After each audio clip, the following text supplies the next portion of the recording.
As the alderman representing the Central West End and the Cortex Innovation District, Michael Browning knows the importance of incentives when it comes to encouraging development in St. Louis. He wants to remove politics from the process as much as possible, but he also wants to encourage the city to think differently about the kinds of incentives it offers. The alderman from the Ninth Ward joins me next on the latest episode of Politically Speaking. Let's hit the music. This is the Politically Speaking podcast, the definitive show about Missouri politics. We've seen a county government that has had smooth and steady leadership, and I think we're on a good path right now. I realized the office needed a prosecutor to run it. And we have a better solution of addressing those needs. I don't think it's about a popularity contest. What I think it about is it's time for change. Working together across city and county, across political affiliations, that we can start to find overlapping goals. I had some moments where I had to, lean into my courage.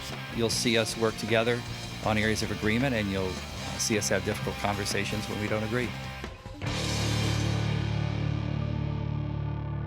And welcome to Politically Speaking. I'm your host, Rachel Lippmann. Joining me today in the studio is Michael Browning. He is the alderman of the Ninth Ward, and this is your first time on the show. So, Alderman, introduce yourself to our listeners. Well, thank you, Rachel. It's really nice to join you here.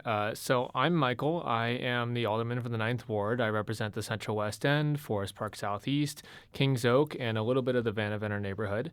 I am trying to take a pragmatic, reasonable approach at the board, just looking at the results that we can deliver for our citizens in the city. I don't want to just tell people what we're doing. I want to make sure that they can feel what we're doing. Where do you think that people have been able to most feel what you have been working on? A lot of it's really locally in the ward right now, but I'm working on some big things for the city that will affect every resident in the city. But right now I'm delivering results for our residents when it comes to safer streets, when it comes to bringing jobs to the community, when it comes to building more housing. These are all things I'm very passionate about, and we can start to see real results out on our streets right now. So you do have a background in grant writing at WashU, and I'm wondering what dealing with the university, the federal, the state, and the philanthropic red tape taught you about legislating. I say the thing that my job at Washington University, where I was just a cog in the giant machine that is Washington University, I was by no means a decision maker there. But what it did teach me is how to work with people of all personality types. So I work directly with the doctors at WashU, specifically in the research area. So I help them process their applications for federal grants and even some smaller private grants as well. And that's a job that really requires strict deadlines. It requires working with people who are under a lot of pressure. And so you have to be really sensitive. You have to be empathetic. You have to try to understand where they're coming from and sort of speak their language. And you can get some great things done. We were able to deliver a lot of results, do a lot of great research that, WashU is well known for. Obviously, the structure of city government is different than the structure of a research university and of the research mechanisms. But just in terms of the need for and the structures of bureaucracy, did that make the transition into governing any easier? Oh, I'm by no means a stranger to red tape, and also the need to eliminate it where possible.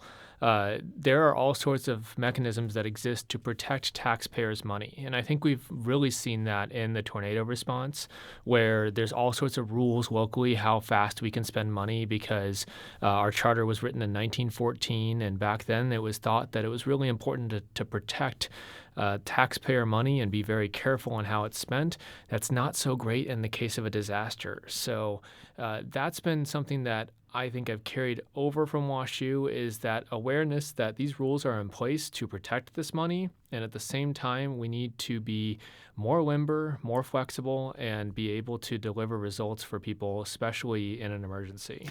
And we will kind of get into how you want to or think we could tweak the system. But let's start off with that jump from the academic to the political world. What inspired you to go from one pot of arguably crazy to another pot of arguably crazy? I'm never afraid of a challenge. And I think that what I was seeing back in 2023 when I ran is a need for leadership in the ward. I come to the job with a community service aspect. I try to make sure that I am serving the needs of my community, whatever that may be. And I came up through my neighborhood association where I first served as treasurer, then as vice president. I got involved with the St. Louis Young Democrats where I was their outreach director. I really just tried to be of service. Have you ever walked in a room and just asked, how can I help? That's kind of how I came about running for office, is I just was looking for opportunities to help. And I saw a real lack from our Board of Aldermen pre-consolidation. And so what I wanted to bring to the board was that proactive, pragmatic approach that really started to fix some of the problems that have been plaguing St. Louis for a long time. And so why was 2023 the year to go in after consolidation? Why not to what would have then been the 17th ward? You know, I wasn't ready at that point. I think a lot of people take different journeys in their lives, and I think I was still getting my feet wet.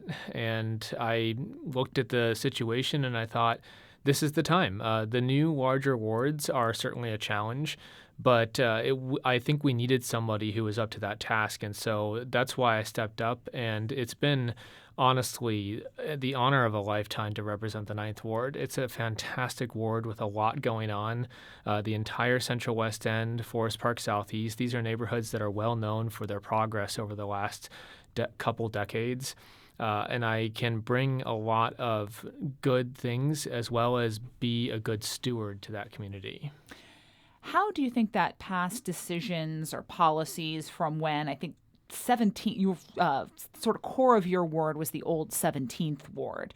How did sort of past decisions, policies maybe not serve the community or the entirety of the ward in the best way? You know, I think that there was a period, especially in between the consolidation, where there were things that were falling through the cracks. Some community engagement mechanisms had been they had fallen by the wayside. So the community wasn't really being consulted with developments that were coming through and happening in the neighborhood. There was a real lack of focus on street safety. And so when I campaigned in 2023, I keyed into something that mattered a lot to me, but clearly it mattered a lot to the residents in that ward as well, which is walkability and traffic safety. It doesn't matter in the city if you get hit by a bullet from crime or get hit by a car, the result is the same. And I think when I started to touch on that, I was hearing from the community that there was this real concern about safety on our streets, that people loved where they lived. They liked the proximity to Forest Park and to all these restaurants. And, you can walk to your doctor's office, you can walk to your dentist, you can walk to the grocery store. But if you feel scared crossing the street, that's not a great feeling, and it makes you wonder if this is the place for you in the city. So I keyed into that, and I thought, if we can look at how St. Louis is structured, how is our streets department currently outfitted to do this job, and what needs to change in order to improve the result out on our streets. That 2023 race was competitive by some standards, and then you went basically free and clear unopposed into a second term. What do you make of that? It's a blessing and a little bit of a curse to not have an opponent. I think I really like the engagement with voters. I love knocking doors and talking to people. I love hosting town halls and going to community meetings, because that's really how you hear from people and make sure that you're delivering what they need in the city. So I kind of missed the opportunity. I missed the forums and the things that usually happen in a competitive election this last time around. But I certainly had my share of it in 2023, where I took on 2 incumbents and knocked 21,000 doors with my team and really tried to just do that standard retail politics where you're everywhere, because when you're available to people, that's when they feel like they can talk to you. That's when they feel like they can bring things up to you and get their problems solved. What are some of the problems that you're attempting to address through your legislative priorities in what is now your second term? Well, I try to look at things big and small. Like I said, I'm really pragmatic. I'm really interested in, does this actually result in something for our city, we have to gain population in the city because we cannot keep taxing our current population more and more to pay for the same city services. The only way to really improve city services at this point would be to improve our tax base, which can be done by getting more people to move here. But the secret is that the things that make people want to live here and the things that make it nice to live here are the same things that make people want to move here. So you can deliver for people who already live here as well as attract new residents by focusing on the right things. And that's where I'm focused on transportation. How do you get across the city safely, no matter how you choose to get around? Housing, do we have good quality housing stock that you can feel like you can move into it and maybe spend a few years there instead of constantly moving around? And how can we make sure that people feel safe no matter what they're doing? I think that it's a real challenge in this city when we look at the problems that we're having. But at the same time, I'm really optimistic because I think this city is poised for growth. If we have the right leadership, if we make the right decisions, I think we'll see population growth in this next decade.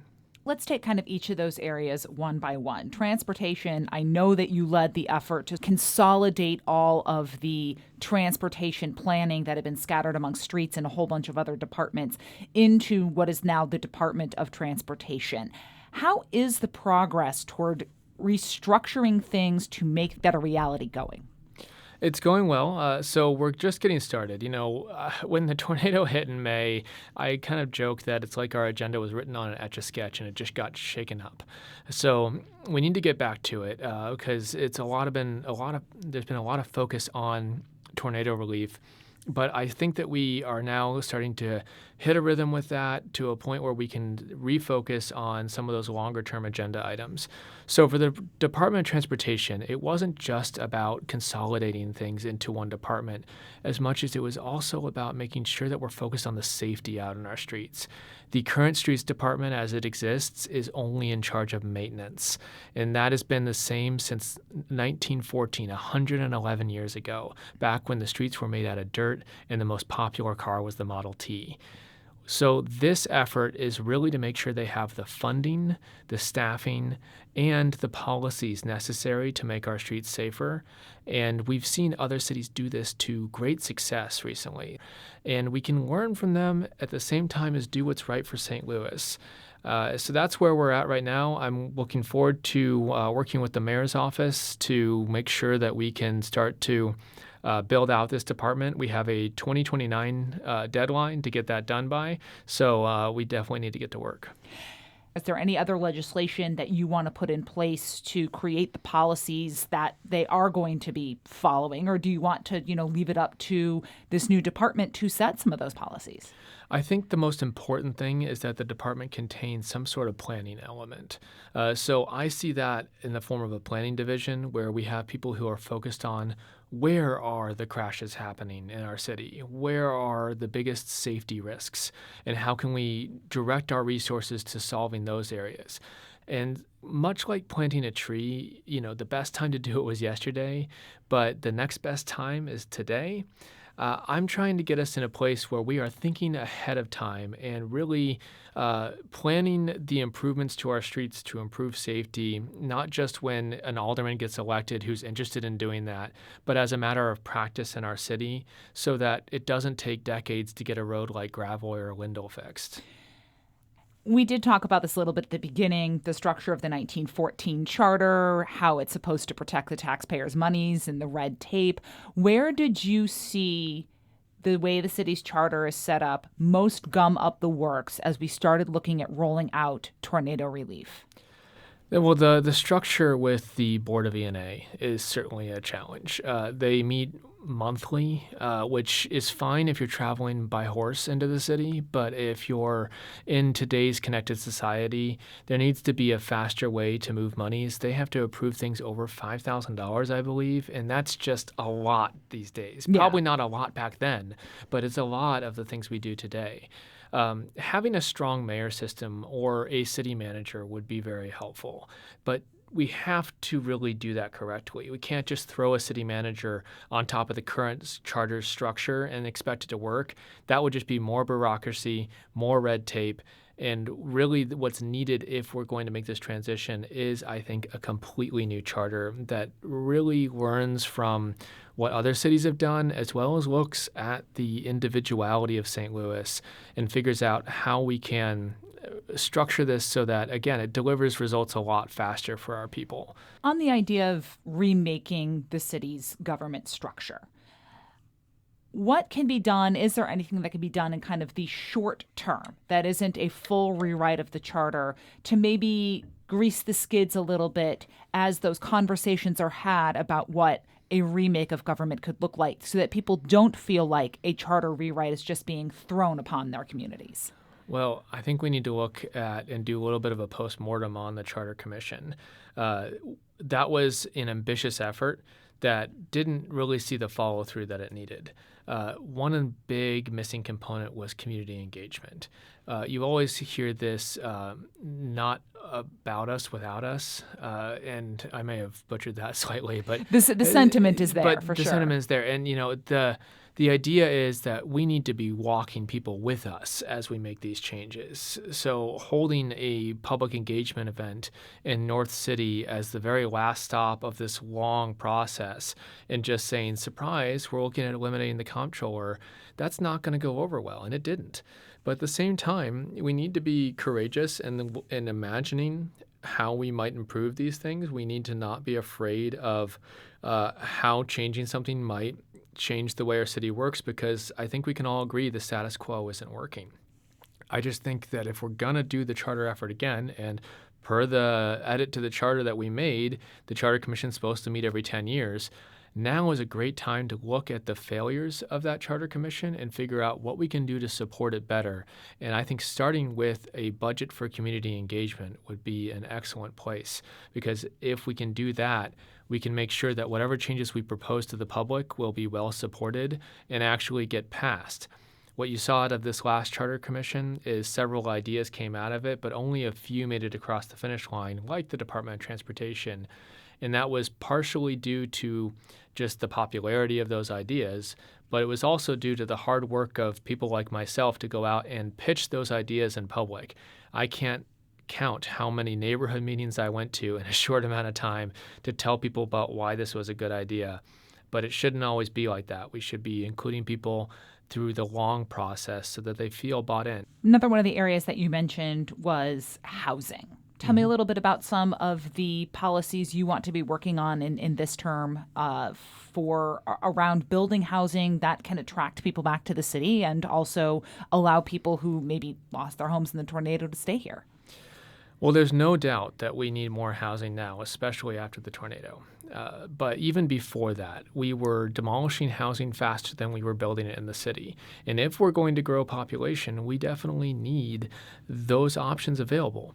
It's about having a diversity of housing so that no matter what you're looking for, you can find it. So the recent bill that we passed to make it easier to build accessory dwelling units was a nice step. Is that going to solve the problem? No, it's going to be a small kind of drop in the bucket. But at the same time, doing more policies like that, as well as looking at how we incentivize the building of more housing.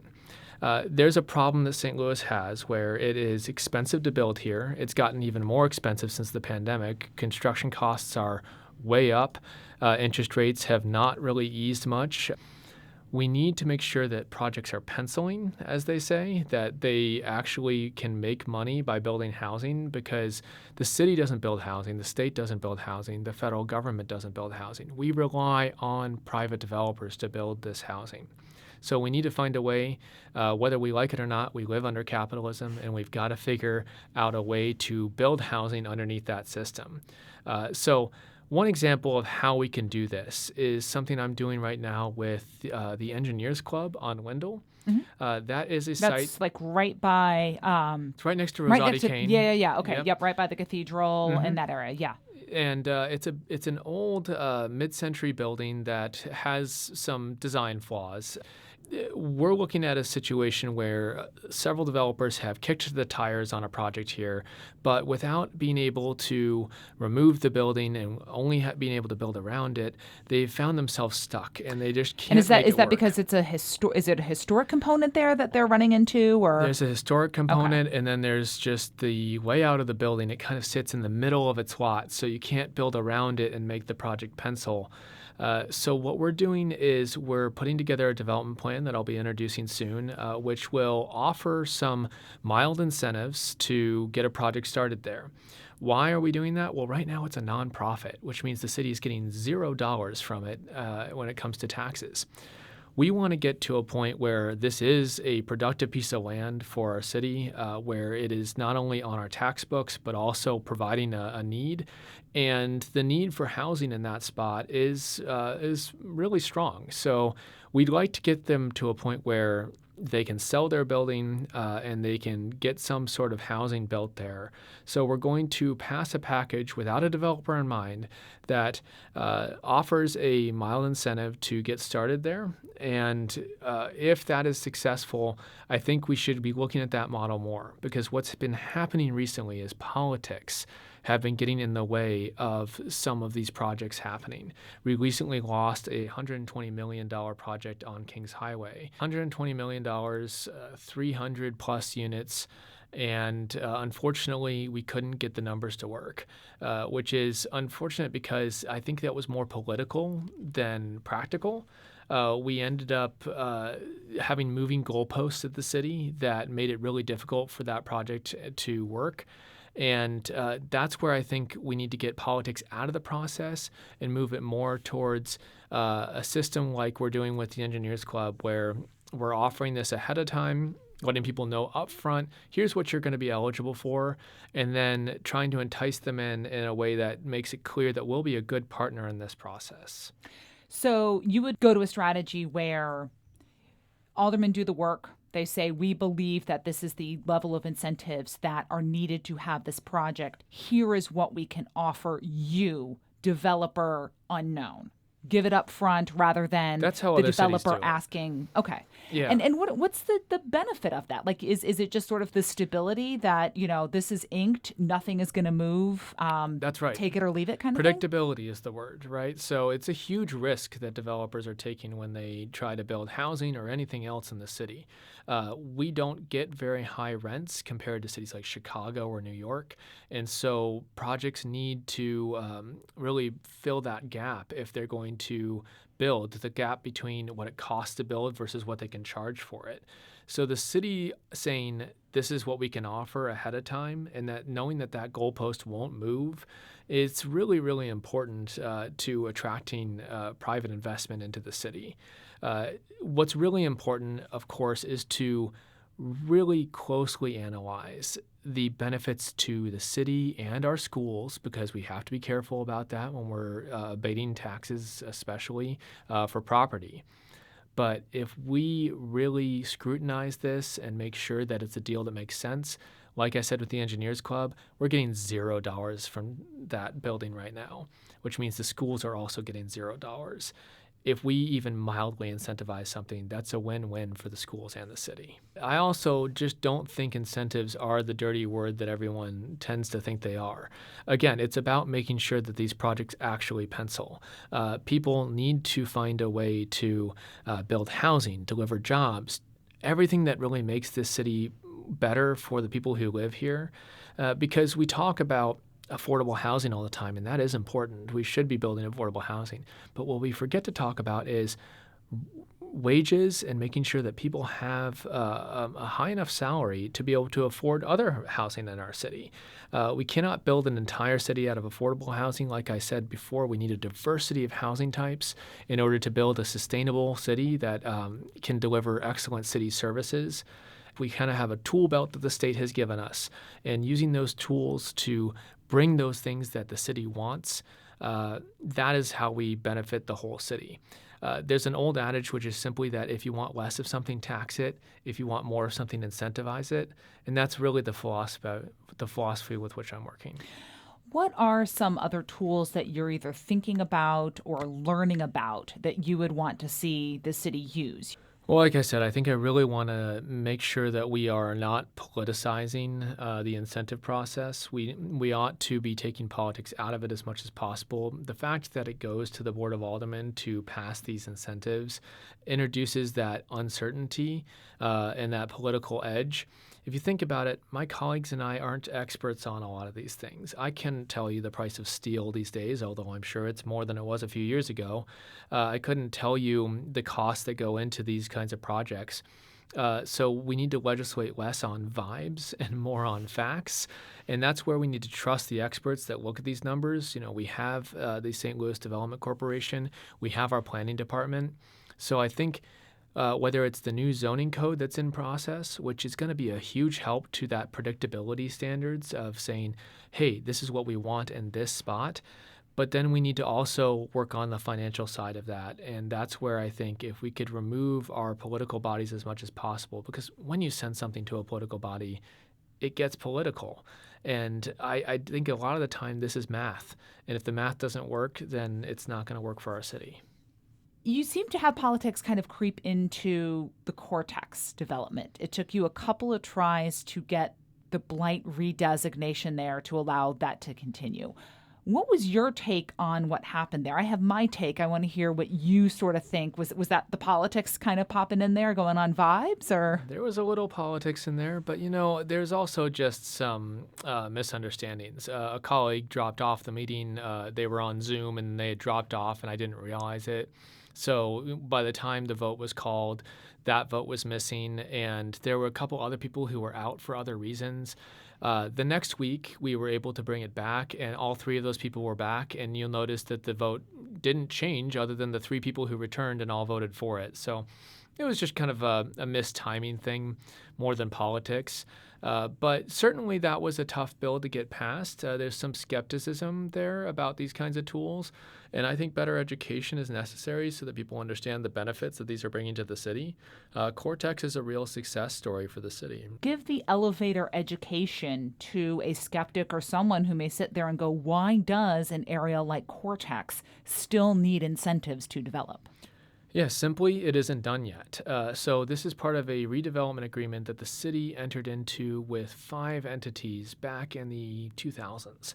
And what it has been doing is it's been turning an old industrial area right in the center of our city, right between the SLU campus and the Washington University BJC campus.